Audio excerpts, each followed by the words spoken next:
এটা হলো একটি কন্টেনার জাহাজ যা যাত্রা করেছিল জান্টিয়ান শেহজান থেকে লং বিচে 2020 সালে, যার মধ্যে কন্টেনারের সংখ্যা ছিল 1816টি। কিন্তু নির্দিষ্ট গন্তব্য স্থানে পৌঁছানোর আগে সমুদ্রে পড়ে জাহাজটি হারিয়ে গেল। কিন্তু কেন এই বিশাল দানবাকৃতির কন্টেনারযুক্ত জাহাজটি সমুদ্রে ডুবে গেল, বা প্রতি বছর কেন এরকম বিশাল বিশাল আকৃতির জাহাজগুলো সমুদ্রে ডুবে যায়, চলুন আজকে এই সকল রহস্য উন্মোচন করব। জাহাজটি পরিবহনের সময় একটি বিশাল ঝড়ের সম্মুখীন হয়েছিল, ফলে জাহাজটি অসাধারণ সমুদ্রের তরঙ্গের সাথে লড়াই করতে হয়েছিল, যার ফলে প্রায় 1816টি কন্টেনার হারিয়ে যায় এবং জাহাজটি সমুদ্রে পড়ে যায়। ঘটনাটি শুনতে সাধারণ মনে হলেও এতে ভয়াবহ ক্ষতির সম্মুখীন হয়। এই ঘটনার মূল্যায়ন ক্ষতি হয়েছিল $90 মিলিয়ন। এইরকম আরও একটি ঘটনা সংঘটিত হয়েছিল 2007 সালের 18 জানুয়ারি তারিখে। ঘটনাটার নাম দেওয়া হয় এমএসসি নাপোলি।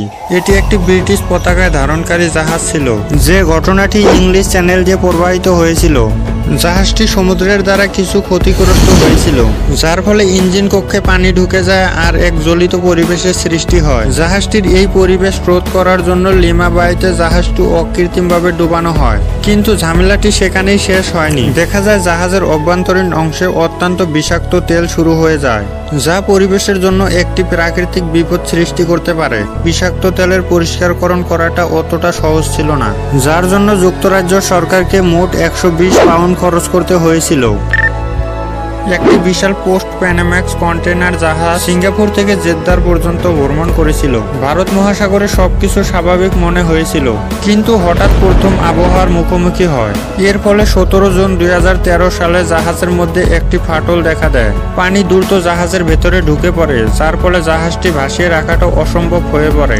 তবে সৌভাগ্যক্রমে জাহাজে থাকা প্রতিটি ব্যক্তি উদ্ধার হয়েছিল, কিন্তু সাথে সাথে পরিস্থিতি আরো খারাপ হয়ে যায়।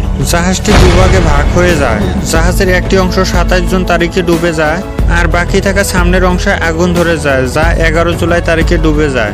এই ঘটনার ফলে বীমা কোম্পানিগুলিকে $300 থেকে $400 মিলিয়ন দাবি মেটাতে হয়। কিন্তু সবথেকে দুঃখের ব্যাপার ছিল অগ্নিকাণ্ড এবং ডুবে যাওয়ার ফলে জাহাজের কোনো বস্তুই আর পরে উদ্ধার করতে পারেনি। আরও একটি ঘটনা জানা যায় এমভি রিনা নামে। জাহাজটি 2011 সালে নিউজিল্যান্ডের স্টোল রিপের সাথে ধাক্কা খায়। বলা হয় এমভি রিনার এই ঘটনাটি নিউজিল্যান্ডের সামুদ্রিক ইতিহাসে একটি দুঃখজনক ঘটনা, যার ফলে একটি ভয়াবহ দুর্ঘটনার সৃষ্টি হয়। এই জাহাজটি একটি বিশাল বোঝা বহন করেছিল, যেমন 1368টি কন্টেনার, যার মধ্যে ছিল বিপজ্জনক পদার্থ, যেমন 1700 টন ভারী জ্বালানি তেল এবং 200 টন সামুদ্রিক ডিজেল তেল ছিল। আর এভাবেই প্রায় 300 টন তেল সমুদ্রে ছড়িয়ে পড়ে, যার ফলে স্থানীয় পরিবেশকে ধ্বংস করে দেয়।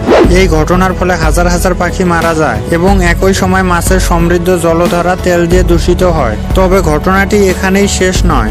জাহাজটি শেষ পর্যন্ত দুভাগে ভাগ হয়ে যায়, যার ফলে আরও কন্টেনার এবং বিষাক্ত পদার্থ সমুদ্রে ছড়িয়ে পড়ে এবং সাথে সাথে পরিবেশগত সংকটও আরও খারাপ হয়ে যায়, যার ফলে এই ঘটনা থেকে মুক্তি পাওয়াটা ছোটোখাটো কাজ ছিল না। পরে এই ঘটনা থেকে মুক্তি পাওয়ার জন্য সরকার একটি অভিযান চালায়। তারপরে এই ঘটনাকে নিয়ন্ত্রণে আনার জন্য $700 মিলিয়ন খরচ হয়েছিল, যা ইতিহাসের সবচেয়ে বড় ব্যয়।